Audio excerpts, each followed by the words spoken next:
20 years into retirement as an iconic photographer at the New York Times, Neal Boenzi just celebrated his 88-years-old birthday in November.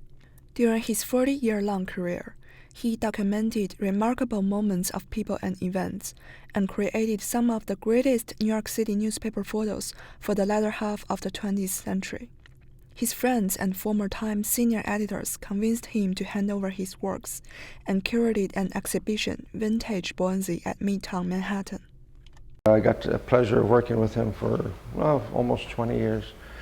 We still remain friends. I don't believe he's ever taken his work as seriously as almost everybody else has.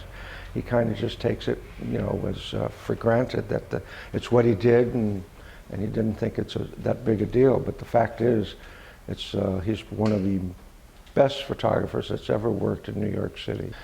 When something extraordinary would happen, like this wall coming down and these firemen are all running, the thing that always is amazing about this photograph for me is that everybody's running except Neal. He's standing there taking the picture instead of running, which there were other photographers there that didn't get this picture. They took off when the wall started coming down. Neal just stood his ground. Neal had just natural talents. It was nothing that he went to school for. It was just he had an exceptional eye, and then he applied it to the news. Now residing near Los Angeles, Mr. Boenzi was born in Brooklyn. He dropped out of the college and served in the South Pacific with the Marines during World War II. After the war, he got a job to be an office boy at the Times, and later he became a self-taught street photographer. He was one of the photographers who encouraged women to look at the work of photographers. These pictures, for the most part, are news pictures. This is a portrait of Van Cliburn. But this picture here is well composed. It combines a news as well as people who were injured in a car accident. He did this on the way to an assignment in Miami.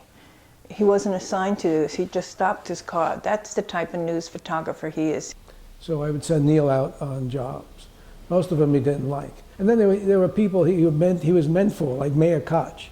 There's only 2 pictures of Mayor Koch here. If you see all of them, you can see they were meant for each other. So he was that kind of a guy, and always willing to do it. So he loved taking pictures, no matter what he says today, or even back then, he did love it. 88 years have gone by, but his photographs live on.